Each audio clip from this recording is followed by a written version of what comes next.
मैं देखिए मारिया बिल्कुल मुख्तसर बात करता हूं। पिछले 3, 4, 5, 6, 7 सालों से बताया जा रहा था कि ये केस जो है वो ऐसा फैसला आएगा। उस वक्त ज़ाहिर इमरान खान इक़्तिदार में नहीं थे। 2018 के बाद कहा गया कि इमरान खान को घर जो भेजा जाएगा, तहरीक इंसाफ की हुकूमत जो गिराई जाएगी वो इस फैसले के तहत गिराई जाएगी। लेकिन आज आप देखें कि ये आज रिपोर्ट जो है वो फ्रीकैन को देने की बात होती है। अच्छा, अगर मान लें हम अपोजिशन की बात कि आज इमरान खान के खिलाफ कोई बहुत बड़ा फैसला आ गया है, मुझे बताएं अगर शरीफ खानदान के खिलाफ इस तरह का कोई फैसला आया होता और वो वाकई उनके खिलाफ होता तो क्या इमरान खान अगर अपोजिशन में होते आराम से बैठे होते? इस वक्त इमरान खान 10 बंदों को बिठा के प्रेस कॉन्फ्रेंस कर रहे होते। मुझे बताएं क्या प्रेस कॉन्फ्रेंस किया मुस्लिम लीग नून ने? क्या प्रेस कॉन्फ्रेंस किया पीपल्स पार्टी ने? बाकियों को छोड़ें, जो मेन दरखास्त गुजार थे अकबर एस बाबर साहब, क्या उन्होंने कोई प्रेस कॉन्फ्रेंस की है? क्या वो मीडिया के सामने आए हैं? आप बाकी तो छोड़े, नून लीग वालों ने क्या रसगुल्ले खाए हैं? नहीं खाए। जब उन्होंने रसगुल्ले ही नहीं खाए तो ये सादा सा क्राइटेरिया जांचने के लिए, देखने के लिए कि रिपोर्ट इमरान खान के खिलाफ आई है ये नहीं आई।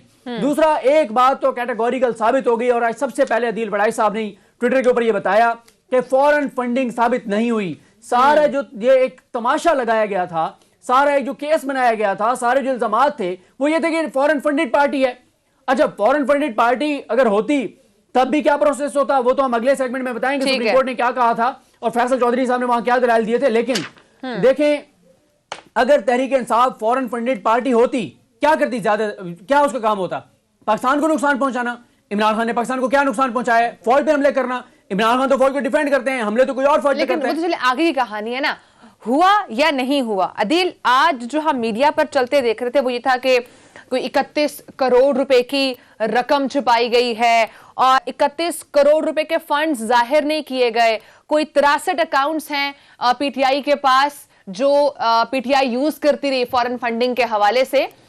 आपके पास जो रिपोर्ट है और सिर्फ चूंकि आपके पास है तो आप हमें यह बताएं, क्योंकि अभी सदीक ने बताया कि पाकिस्तान तहरीक इंसाफ के ऊपर फॉरेन फंडिंग साबित नहीं हुई, तो रिपोर्ट के अंदर क्या है? सबसे पहले तो जी हम ये देख लेते हैं कि अभी रिपोर्ट क्या हो रहा है, आज तक रिपोर्ट क्या हो रहा है मुख्तलिफ ट्विटर हैंडल्स पे और मीडिया की हेडलाइंस पर। वो ये हो रहा है कि जी 14 बैंक अकाउंट्स हैं और 31 करोड़ रुपए से जायद की फंडिंग है जो जाहिर नहीं की गई। और ये कहा जा रहा है कि पीटीआई के कुल 63 बैंक अकाउंट्स थे। ये रिपोर्ट हो रहा है और इसमें यह रिपोर्ट हो रहा है जी कि छुपाए गए अकाउंट्स का इंकशाफ स्टेट बैंक की फ्राहम करदा मालूमात में होता है।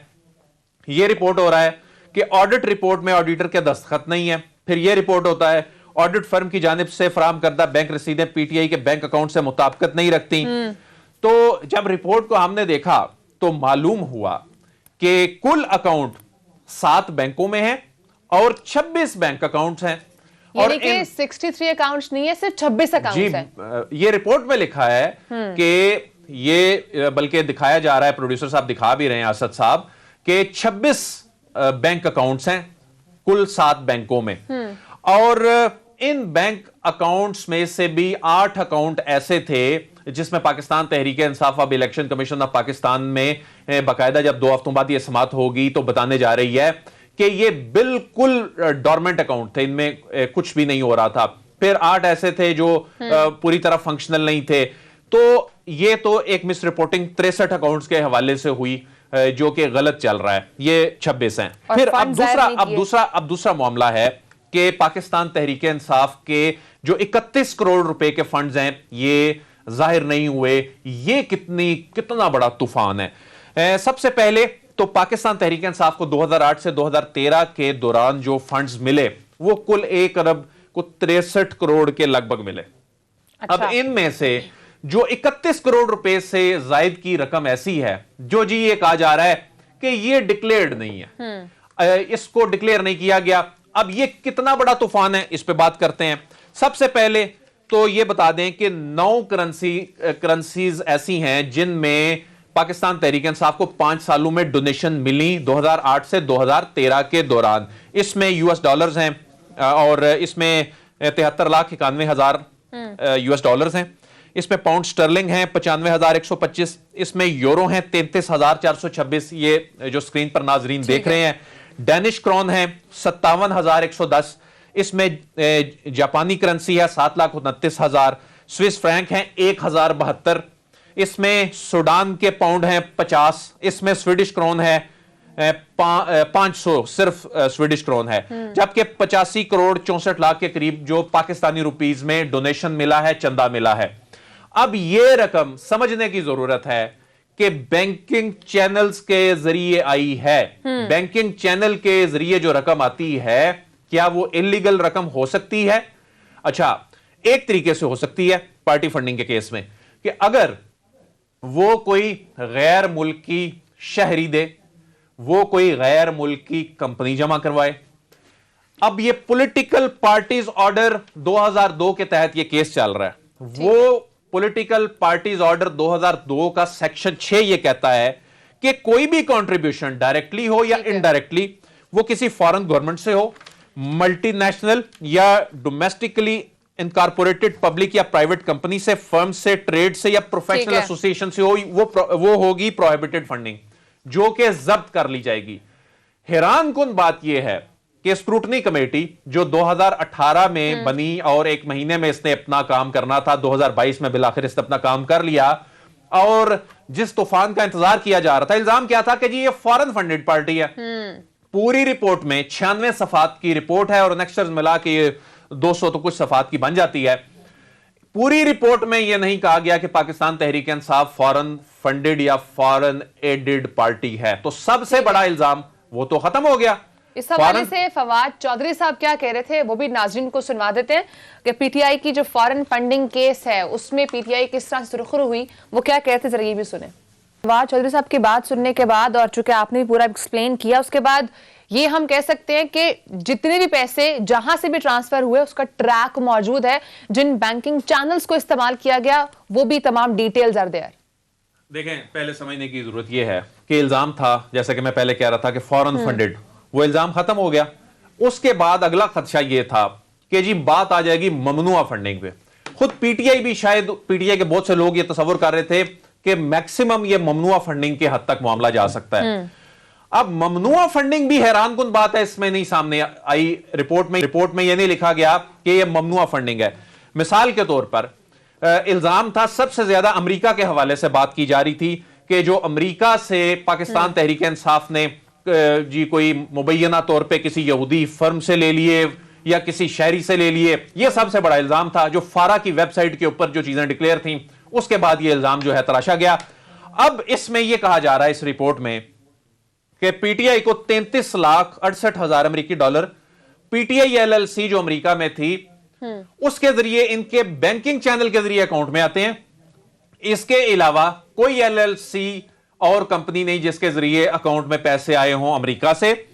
चूंकि पीटीआई एलएलसी यूएसए के अकाउंट्स तक हम पहुंच नहीं सके, ये कह रही है कमेटी कह रही है, तो इसलिए आमदन के जराए पर भी हम कोई कमेंट नहीं कर सकते। तो ये वो मौका था जब स्क्रूटनी कमेटी ने कोई अपनी इस पर राय देनी थी कि ये प्रोहिबिटेड फंडिंग है या नहीं है। तो प्रोहिबिटेड फंडिंग का भी इसमें अल्फाज इस्तेमाल नहीं किए गए। अब आगे ये बात जो शुरू हुई थी फॉरेन फंडिंग से, प्रोहिबिटेड फंडिंग से होती हुई, तो ये बात आ गई है 31 करोड़ रुपए पे। 31 करोड़ रुपए वाली बात मारिया, आपने अभी जो फवाद चौधरी साहब का साउंड बाइट सुनवाया है उसमें वो कह रहे हैं कि 16 करोड़ रुपए पीटीआई के अपने एक अकाउंट से चूंकि दूसरे अकाउंट में गए हैं, तो वो डबलिंग हो रही थी, उसको ये समझा गया कि ये कोई एडिशनल अमाउंट है। दूसरे वफाक से गए हैं सूबों को, तो ये भी समझा गया कि शायद वो कोई और रकम थी। वो रकम वही थी जो पीटीआई के पास ऑलरेडी मौजूद थी।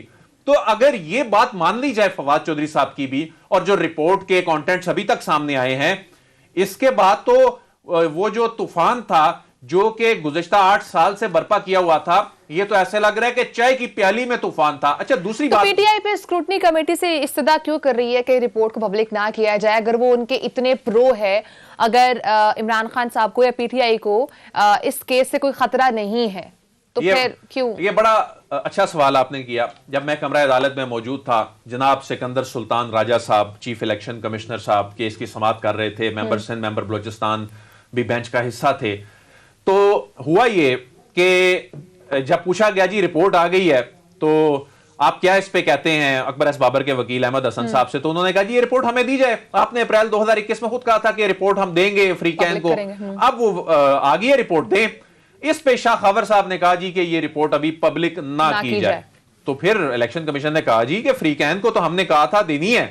तो हम फ्री कैन को कैसे कह सकते हैं कि पब्लिक ना करें, हम कोई रिस्ट्रेनिंग ऑर्डर पास नहीं करेंगे। इसलिए कहा जा रहा था, जो अब बात जाकर समझ आई है कि वो ये क्यों कह रहे थे। उस वक्त वाकई हैरानकुन था, ऐसे लग रहा था कि पीटीआई खौफजदा है, और यकीनन खौफजदा थी भी कि पता नहीं इसमें क्या इस रिपोर्ट में ऐसा लिखा गया है। ये कॉन्फिडेंशियल रिपोर्ट थी।